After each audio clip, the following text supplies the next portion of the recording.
ঠাকুরগাঁও জেলার ঔষধ শিল্প প্রতিষ্ঠান এআর ল্যাবরেটরিজের ডি ব্যালেন্স নামক একটি ঔষধ কুষ্টিয়া সহ দেশের বিভিন্ন স্থানে নকল ও ভেজাল তৈরি করে গ্রাহকদের কাছে প্রতারণার অভিযোগে সংবাদ সম্মেলন করেছেন প্রতিষ্ঠানটির কর্তৃপক্ষরা।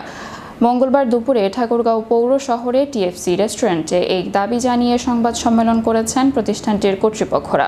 সংবাদ সম্মেলনে তারা বলেন, এআর ল্যাবরেটরিজের ডি ব্যালেন্স নামক ঔষধটি নকল তৈরি করে বাজারজাতকরণ করে একটি চক্র কুষ্টিয়া সহ বিভিন্ন স্থানে সাধারণ মানুষের সাথে প্রতারণা করে আসছে। ইতোমধ্যে একটি প্রতারক চক্রকে আইনের মাধ্যমে জরিমানা করা হয়েছে।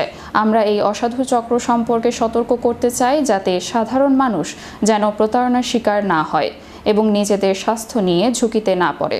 সংবাদ সম্মেলনে উপস্থিত ছিলেন এআর ল্যাবরেটরিজের প্রোপাইটার হাকিম আব্দুল হাই, উপদেষ্টা আলমগীর হোসেন, মার্কেটিং হেড তাহিরুল ইসলাম। এআরসি ল্যাবরেটরিজ তারা শুধু একটা লাইন লিখেছে, এখানে ঠাকুরগাঁও লেখেনি, জাদুরনি বাজারও লেখেনি, স্থান দেয়নি, শুধু এইটুকুই পার্থক্য। আর বাকি সব আমাদেরই কপি করেছে বা পেস্ট করেছে সম্পূর্ণ আমাদের গেটআপে।